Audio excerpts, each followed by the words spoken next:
450 kilometre दूर अररिया के एक छोटे से गांव में है मित्रों, और यहाँ पर फॉर जीएस नामक एक संस्था चलती है जहाँ पर लगभग 200 बच्चों को निःशुल्क शिक्षा दिया जाता है। और उन 200 बच्चों में से 38 बच्चों ने इस बार बिहार बोर्ड मैट्रिक के एग्जाम में जो है परचम फहरा दिया, और 2 बच्चियों ने इतना अच्छा नाम रोशन किया कि इस संस्था की तरफ से उन 2 बच्चियों को साइकिल दिया जा रहा है उपहार स्वरूप, ताकि वो 12वीं के एग्जाम में बेहतर कर सके।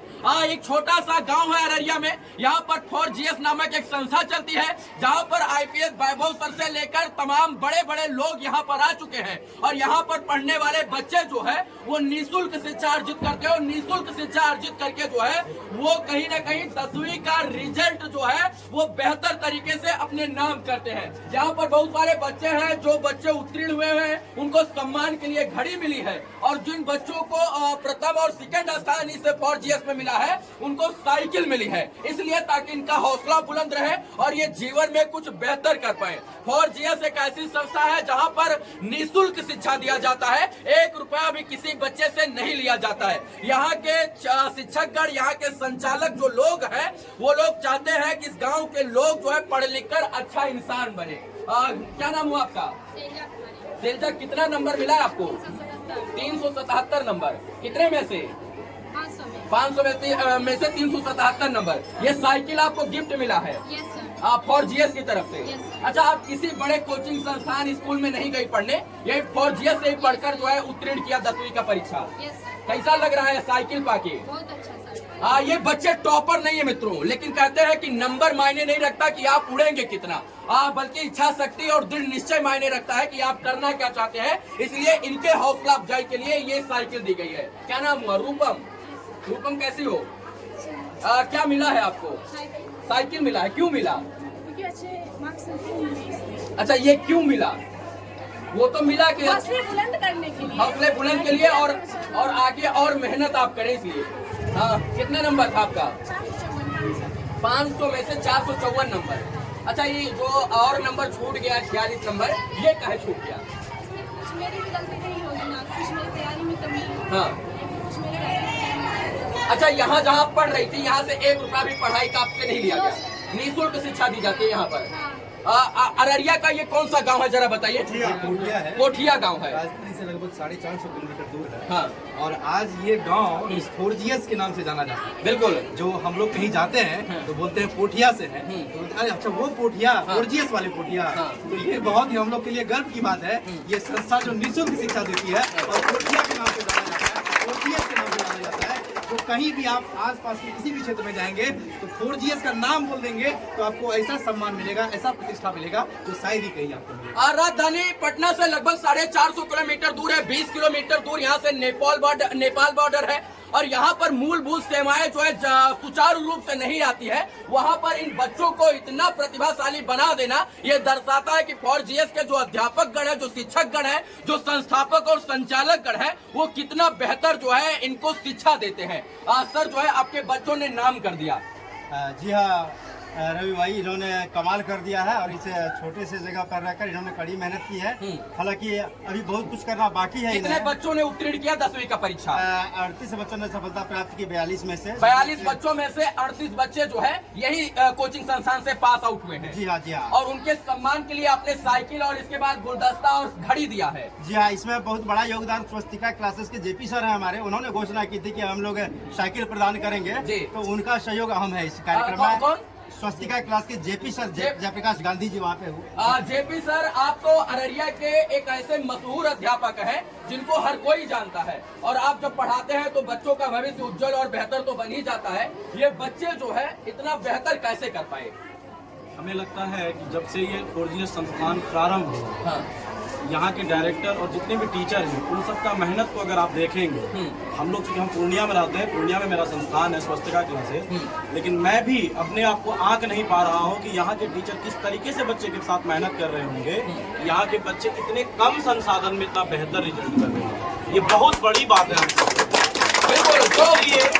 इसलिए क्योंकि मेरा गांव बगल में बिलवाड़ी गांव है, और मैं जबकि मेरे कोचिंग के जो बच्चे हैं वो 95.2 परसेंटेज लाए हैं, लेकिन वो मुझे उतना प्रभावित नहीं किए कि जितना कि संस्थान के बच्चों ने मुझे प्रभावित किया है। और 2 दिन के बाद, रिजल्ट आने के 2 दिन के बाद हम सब आज इस प्रतिभा सम्मान समारोह में यहाँ आए हैं, ताकि हम सब अपने जो ये मूलभूत जो हम लोगों की जन्मभूमि है, यहाँ से हम सब जाना चाहते हैं। हम लोगों का पहचान यहाँ से है और हम चाहेंगे कि ये संस्थान के सभी बच्चे और सभी शिक्षक और बेहतर मेहनत करें और 500 में 500 नंबर लाए, ताकि सारे भारत के मीडिया को यहाँ आकर के इंटरव्यू करना पड़े इस फोर्जिया संस्थान।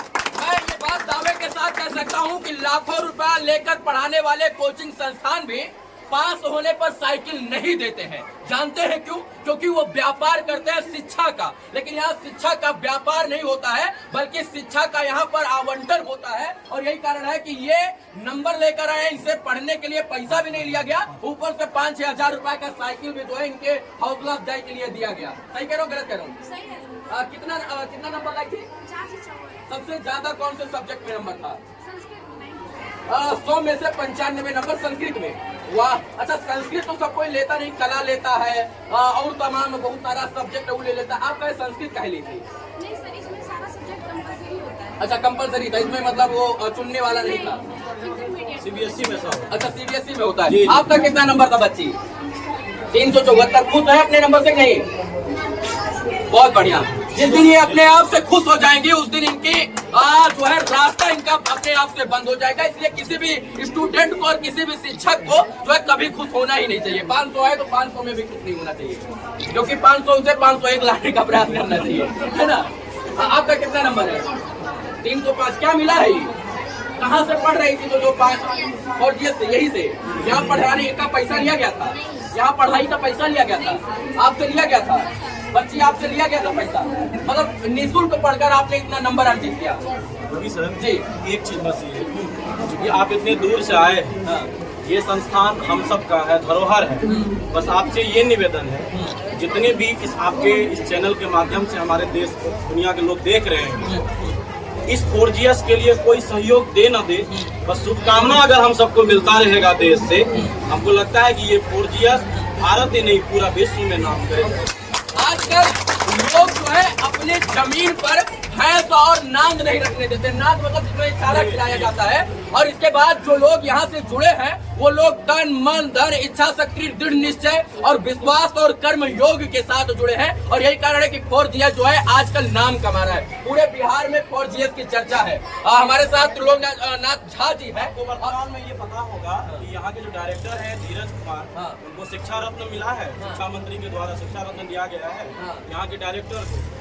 बल्कि किसी ऐसा नहीं कि वो शिक्षा रत्न उनको, जबकि वो पटना में भी कोचिंग चलाते हैं, उनके दम पे नहीं, उन्होंने जो निःशुल्क कोचिंग संस्थान यहाँ पे चलाने का काम किया है, इनके एवज में उनको शिक्षा मंत्री के द्वारा शिक्षा रत्न दिया गया है। ये बहुत बड़ी बात है। ये बहुत बड़ी बात है, क्योंकि धीरज सर पटना में रहते हैं, उनके पास कम समय होता है यहाँ आने के लिए। लेकिन कहते हैं ना, राम और लक्ष्मण की जोड़ी जब मिलती है तो लंका भी विजय प्राप्त हो जाता है। और इसके बाद जब वानर सेना और हनुमान के रूप में तमाम जो मित्रगण मिलते हैं तो वो किसी भी रावण को जो है कहीं भी किसी भी जगह मार सकते हैं। तो ये राम और लक्ष्मण की जोड़ी और ये जो हनुमान रूपी तमाम सेना है, ये सब मिलकर जो है फोर्जियस को जो है ये आगे बढ़ाने का काम करते हैं। धीरज सर का एक मैसेज भी है जो देना है आपके माध्यम से। उनका मैसेज ये है, ये संस्थान अब ऑनलाइन प्लेटफॉर्म पे भी आपको मिलेगा। वाह, कुछ दिनों में ऑनलाइन प्लेटफॉर्म पे भी बच्चे मतलब देश का कोई भी बच्चा पढ़ाई की वजह से पीछे नहीं रहेगा। उसके लिए कोई फीस देने की आवश्यकता नहीं है। ऑनलाइन प्लेटफॉर्म पे निःशुल्क शिक्षा, यानी अररिया के पोठिया गांव में जो लोग नहीं आ सकते हैं वो लोग अब इंटरनेट के माध्यम से शिक्षा अर्जित करेंगे। चाचा, आपने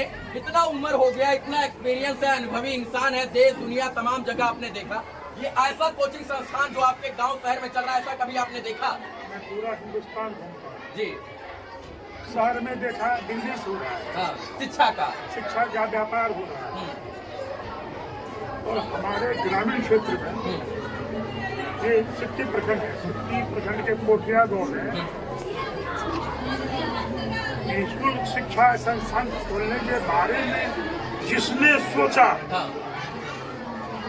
मैं उसका कायल। वाह, और यही कायरता जो है हम लोगों को इधर आकर्षित करती है। इसमें धीरज सर है, पंकज सर है, इतना ही नहीं, एक एक अध्यापक जो है किसी को कम नहीं आंका जाए। स्वेच्छा से, मन से ये हमारे ये पंचायत समिति है, हम अगले बार बोले सड़क नहीं है, ये सड़क बना दिए। मैं यहाँ बोला ये शिक्षण संस्थान हिंदुस्तान नहीं विश्व में सर्वोपरि हो, यही मैंने प्रार्थना की है। और हमारी छात्राएं हैं यहाँ से पूरे हिंदुस्तान में बहुत अच्छा रिजल्ट देगी लोग, क्या जी है ना? देगी ही। मैं ये बात दावे के साथ कह सकता हूँ कि बिहार का कोई भी सरकारी विद्यालय 4GS की तरह नहीं है। अगर 4GS की तरह बिहार का सरकारी विद्यालय हो जाए तो बिहार के बच्चों का भविष्य बेहतर से बेहतर और उज्जवल से दुगुना उज्जवल होगा, सूर्य के प्रकाश की तरह चमकेगा और रात में ध्रुव तारे की तरह जो है अपनी छाप छोड़ेगा। छोड़ेगा नहीं छोड़ेगा? अच्छा, आप लोग अपने रिजल्ट से जो है क्या सीख लेते हैं? अच्छा करना है, बेहतर करना है और आगे बढ़ना है, यही ना? आपका कितना नंबर था? इधर आओ बाबू, क्या नंबर था? 300। आपका कितना नंबर था? दीदी आपका क्या नंबर था? 309। तुम्हारा बाबू कितना था? 301। अच्छा, आपको लगता है कि इस तरीके की शिक्षा कहीं और मिल सकती थी आपको? नहीं। 4GS एक ऐसी संस्था जो गरीब, असहाय, पीड़ित, किसान, मजदूर, मध्यम वर्ग, गांव, ग्रामीण, कस्बा के बच्चों को शिक्षा देने का प्रयास करता है। यहाँ पर तमाम सम्मानित लोग थे। अगर 4GS को मैं कहूँगा कि 1 लोग चलाते हैं तो मैं गलत हूँ, मैं कहूँगा 2 चलाते हैं तब भी मैं गलत हूँ, मैं कहूँगा 3 चलाते हैं तब भी गलत हूँ। लेकिन यहाँ पर खड़े तमाम लोग जब थोड़ा थोड़ा योगदान देते हैं तो 4GS चलता है। और इसका मैं कहीं ना कहीं आभार प्रकट करना चाहता हूँ कि गांव के लोग जो है एक तराजू पर कभी नहीं बैठना चाहते हैं, लेकिन यहाँ इतनी एकता, अखंडता और भिन्नता अनेकता है कि यहाँ पर तमाम लोग एक से एक लोगों का कंधे से कंधा मिलाकर खड़े होते हैं। इसलिए यह संस्था अपना बेहतर कर रही है। ये संस्था एक प्लास्टिक पे प्रारंभ हुआ था। सरकारी जो संस्थान यहाँ का हॉस्पिटल है जो बंद पड़ा हुआ था, वहाँ पे एक तिरपाल फैला करके उस पे बच्चे को पढ़ाने का काम प्रारंभ हुआ था। और आज सबका सहयोग, सबके आशीर्वाद से आप इस कारवां को इस पायदान पे देख रहे हैं। आगे आप समझ लीजिए ये 4GS पूरे विश्व में क्या करने वाला है। ऐसा संस्थान आपने कहीं देखा था देश में? नहीं देखा था। इसमें सबसे बड़ी बात ये है कि मैं धीरज सर का और पंकज सर का इसमें जुनून को देखा। मैं पटना में धीरज सर को मैं देखा हूँ। पटना में जब धीरज सर रहते थे तो उनका ब्रेन जो है क्रिस्टल क्लियर था। उनके मन में पहले से ही था कि हमको शिक्षक बनना है। सब लड़का वहाँ पे मैथ्स, फिजिक्स, केमिस्ट्री, बायो, जिनका जो था, अगर किसी को कंपटीशन एसएससी का तैयारी करना है तो एसएससी का जो होता है आपको जाके जीके जीएस पढ़ना है, रीजनिंग पढ़ना है, मैथ्स पढ़ना है, तो वो ऐसे करके। पर धीरज सर का जो था इतना दिमाग साफ था, वो पहले से सोच लिए थे हमको फिजिक्स पढ़ना है। और फिजिक्स को जो है वो एक टीचर के पास नहीं पढ़ेगा। तो फिजिक्स जो है हर टीचर जो पटना में फिजिक्स के अच्छे टीचर थे वहाँ पे वो घूम करके सब क्लास किए थे। उनसे मेरा जब बात होता था पूछते थे तो फिजिक्स का नहीं होता है। तो इतना अच्छा ज्ञान अर्जित किए कि आज वो पटना में नाम कर रहे हैं और वहाँ पे शिक्षा प्राप्त करने के बाद फिजिक्स के एक रिनॉन टीचर को बन करके तैयार हुआ। चलिए, यहाँ पर इस गाँव में थे और मैं चाहता हूँ कि ऐसे संस्थान हर एक गाँव में हो कि नहीं हो। बिल्कुल होना चाहिए और मिसाल है इस इलाके का। मैं यहाँ के डायरेक्टर धीरज सर और जो मैनेजिंग डायरेक्टर है पंकज सर जी का आभारी हूँ कि एक निःशुल्क शिक्षा संस्थान खोल करके एक क्रांतिकारी कदम उठाए हैं। और प्रतिभा सम्मान समारोह हम लोगों को कितना सौभाग्यशाली है, बच्चे हम लोगों को मेजबानी करने का अवसर प्रदान किए। यहाँ पर तमाम लोग जो है खुशियां मना रहे हैं, लेकिन धीरज सर इस बीच नहीं है, वो संघर्ष कर रहे हैं पटना में ताकि ये संस्थान और बेहतर तरीके से चल सके। क्या बोल रहे थे सर? ये कहना चाहते हैं आज किसी कारणवश हमारे कई शिक्षक चूँकि यह एकाएक कार्यक्रम हुआ तो उनको छुट्टी नहीं थी, अपने कार्य व्यस्त नहीं उपस्थित हो चुके हैं। तो मैं उनके लिए कहना चाहूँगा जरूर कि बिना उनके ये संस्थान अधूरा है। आज उनके बिना हमें सुना लग रहा है, कुछ शिक्षक हमारे उपस्थित नहीं हुए हैं। मैं उनका अभिनंदन करता हूँ, उनका वंदन करता हूँ क्योंकि उन्होंने बहुत मेहनत की है पूरे साल इन बच्चों को संवारने में। क्या कहेंगे इन बच्चों के बारे में? बहुत अच्छा, बहुत अच्छा, हाँ, बहुत अच्छा। खुशी हो रही कि आपके बच्चों ने, आपके गांव ग्रामीण और सुदूर के बच्चों ने नाम कर दिया है। गौरवान्वित है हम लोग इसके। चाचा देखिए यहाँ पर खड़े हैं, इनको मील का पत्थर कहा जाता है, रीढ़ की हड्डी कहा जाता है इस संस्थान का। और ये जब तक ये मील के पत्थर रीढ़ की हड्डी की तरह, इस स्तंभ की तरह डटे रहेंगे, तब तक इस कोचिंग संस्थान को चलने से कोई नहीं रोक सकता है। बाकी इन बच्चों को बेहतर शुभकामना, भविष्य उनका उज्जवल हो, ये खूब आगे बढ़े, तरक्की करे, ऐसी तमाम शुभकामना। फॉर जीएस से आप लोग भी सीखिए। आप फॉर जीएस तो नहीं, लेकिन कुछ अच्छा अपने समाज में जरूर कर सकते हैं। वीडियो देखने के लिए धन्यवाद मित्रों, जय हिंद।